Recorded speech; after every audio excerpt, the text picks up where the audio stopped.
I have 422 friends, yet I am lonely. I speak to all of them every day, yet none of them really know me.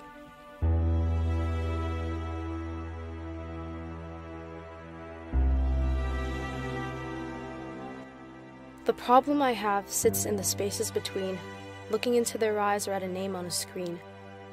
I took a step back and opened my eyes.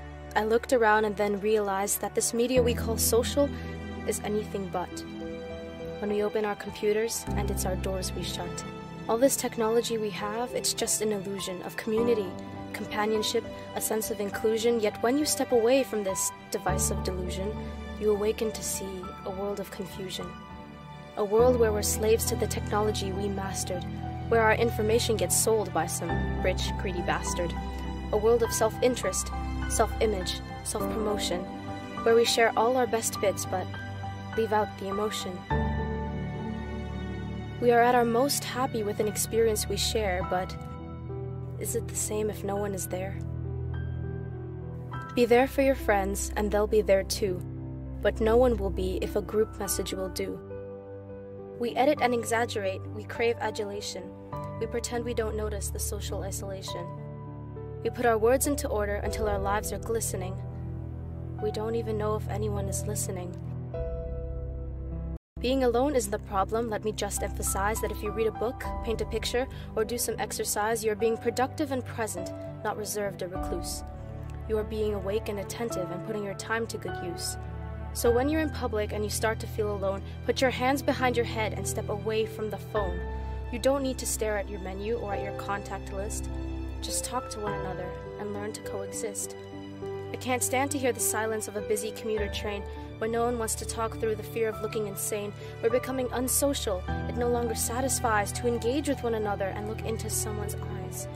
We're surrounded by children who, since they were born, watch us living like robots and think it's the norm. It's not very likely you will make world's greatest dad if you can't entertain a child without using an iPad. When I was a child, I would never be home. I'd be out with my friends on our bikes, we would roam. We'd wear holes in our trainers and graze up our knees. We'd build our own clubhouse high up in the trees. Now the parks are so quiet, it gives me a chill. To see no children outside and the swings hanging still. There's no skipping or hopscotch, no church and no steeple. We're a generation of idiots, smartphones and dumb people. So look up from your phone, shut down that display, take in your surroundings and make the most of today. Just one real connection is all it can take to show you the difference that being there can make. Be there in the moment when he gives you the look that you remember forever as when love overtook. The time you first hold his hand or first kiss his lips. The time you first disagree but still love him to bits. The time you don't need to tell hundreds about what you've just done, because you want to share the moment with just this one. The time you want to start a family and the moment when you first hold your baby girl and get to fall in love again. But none of these times ever happened. You never had any of this. When you're too busy looking down, you don't see the chances you miss.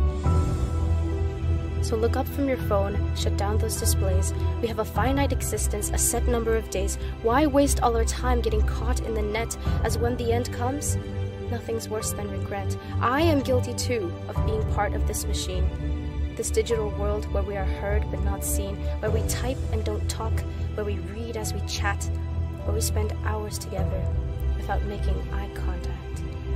Don't give in to a life where you follow the hype. Give people your love. Don't give them your like. Disconnect from the need to be heard and defined. Go out into the world, leave distractions behind. Look up from your phone, shut down that display. Stop watching this video, live life the real way.